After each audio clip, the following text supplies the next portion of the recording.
നമസ്കാരം. കേരള വിഷൻ ന്യൂസിന്റെ എല്ലാ പ്രിയ പ്രേക്ഷകർക്കും നല്ലൊരു ദിവസം ആശംസിക്കുന്നു. ഒരു പുത്തൻ വാർത്താ ദിനത്തിൽ നിരവധി വാർത്തകളാണ് നമുക്ക് മുന്നിലുള്ളത്. നിയമസഭാ തെരഞ്ഞെടുപ്പിൽ തിരുവനന്തപുരത്ത് നിന്നും മത്സരിക്കുമെന്ന ഒരു സൂചന നൽകിയിരിക്കുകയാണ് KPCC മുൻ അധ്യക്ഷനായ K മുരളീധരൻ. കേരള വിഷൻ ന്യൂസിന് നൽകിയ പ്രത്യേക അഭിമുഖത്തിലാണ് ഇത് വ്യക്തമാക്കിയിരിക്കുന്നത്.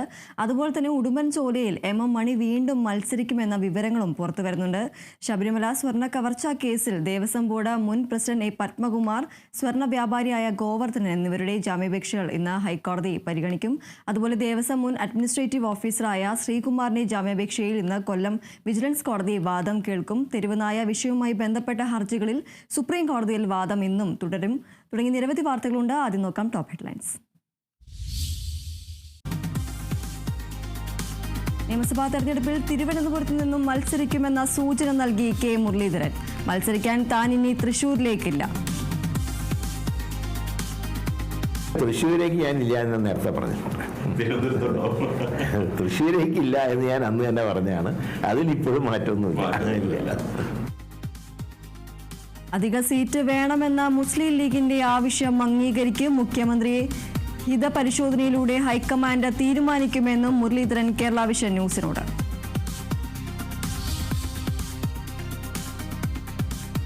ഉടുമ്പൻചോല മണ്ഡലത്തിൽ MM മണി മത്സരിച്ചേക്കും. മണിക്ക് ടൈം വ്യവസ്ഥയിൽ ഇളവ് നൽകണമെന്ന CPIM ജില്ലാ നേതൃത്വം.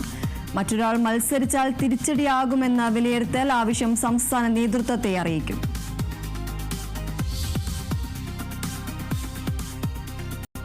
ശബരിമല സ്വർണ്ണ കവർച്ചാ കേസിലെ പത്മകുമാറിന്റെയും സ്വർണ്ണ വ്യാപാരി ഗോവർദ്ധന്റെയും ജാമ്യാപേക്ഷകൾ ഇന്ന് ഹൈക്കോടതിയിൽ.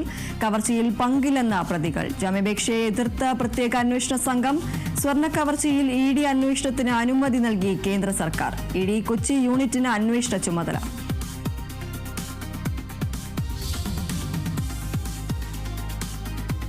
കോഴിക്കോട് മെഡിക്കൽ കോളേജിൽ പ്രസവ ശസ്ത്രക്രിയയ്ക്കിടെ വയറ്റിൽ കത്രിക കുടുങ്ങിയ ഹർഷീന വീണ്ടും സമരത്തിന്. ഈ മാസം 28 മുതൽ ആരോഗ്യമന്ത്രിയുടെ ഔദ്യോഗിക വസതിക്ക് മുന്നിൽ സത്യാഗ്രഹം. നഷ്ടപരിഹാരം ഉൾപ്പെടെയുള്ള വിഷയങ്ങളിൽ സർക്കാർ വഞ്ചിച്ചെന്ന് ഹർഷീന.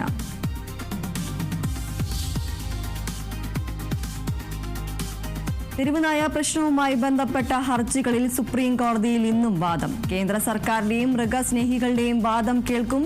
കേസ് പരിഗണിക്കുന്നത് ജസ്റ്റിസ് വിക്രംനാഥ് അധ്യക്ഷനായ ബെഞ്ച്.